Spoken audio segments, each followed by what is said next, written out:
For start in Tamil, we will say ஆரம்பி. He is starting.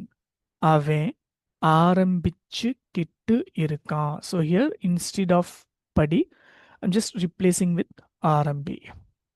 He was starting. அவன் ஆரம்பிச்சுக்கிட்டு இருந்தான். He will be starting.